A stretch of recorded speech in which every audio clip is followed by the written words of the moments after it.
name of the Father and of the Son and of the Holy Spirit. Okay, இந்த ஞானஸ்நான முறைமை எதை நமக்கு சொல்ல வருகிறது?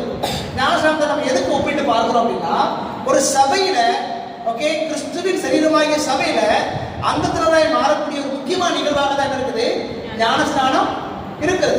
ஓகே, சபையுடைய எல்லா விதமான சாக்ரமெண்ட்ஸ்லையும் கலந்துக்கணும் அப்படின்னா அந்த ஒரு நபர் ஞானஸ்நானம் பெற்றவராக இருக்க வேண்டும். அப்போ மூன்றாவது படியில் என்ன?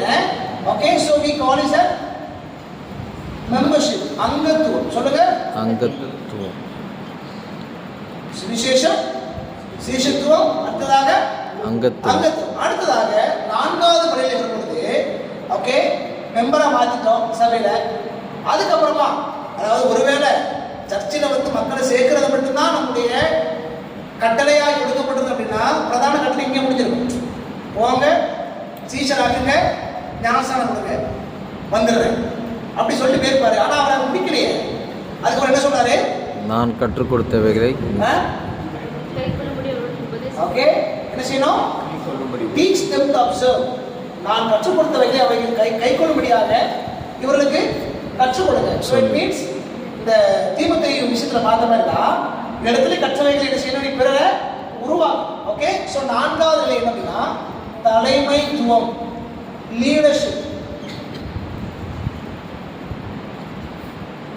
இங்கதான் வருது நம்முடைய சபையில மக்களை அடுத்த கட்டத்திற்காக கொண்டு போகக்கூடிய ஒரு நிலை.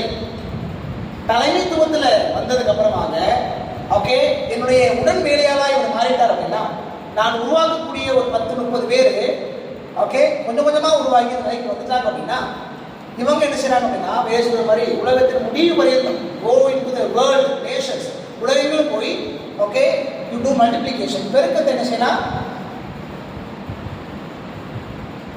செய்யலாம். அப்ப பிரதான கட்டளை எத்தனை பிரிவுகளா இருக்குது? 5 பிரிவுகளாக. ஓகே, சுவிசேஷம், சீஷத்துவம், அங்கத்துவம், தலைமைத்துவம், பெருக்கம். இந்த 5 இருக்கு. அதான் சொல்லப்பட்டு பாருங்க, go for evangelism, make discipleship, baptize them, membership, join to the body of Christ, teaching them to observe leadership, always church multiplication. Okay, சபையுடைய பெருக்கமா இருக்கு. இப்போ ஓகே, சோ இதை நம்ம எப்படி நம்ம டீச் பண்ண போறோம் அப்படின்னா இது என்ன எப்படி செய்யணும்ன்றது இப்போ நம்ம சுவிசேஷம் சொல்ல போறோம் அப்படின்னா இது எப்படி நம்ம என்ன அவங்களுக்கு நம்ம கற்றுக் கொடுக்க போறோம்? ஒருத்தங்க சுவிசேஷம் சொல்ல போறோம், போயிட்டோம், சுவிசேஷம் சொல்லிட்டோம், அடுத்து அவங்களுக்கு என்ன கற்றுக் கொடுக்கணும் அப்படின்ற பகுதி தான் ஓகே பீட்டர் பிராக்டிஸ் நம்ம பார்த்தோம். எங்க 2 முதலாம் அதிகாரத்துல 2 பேதுரு 1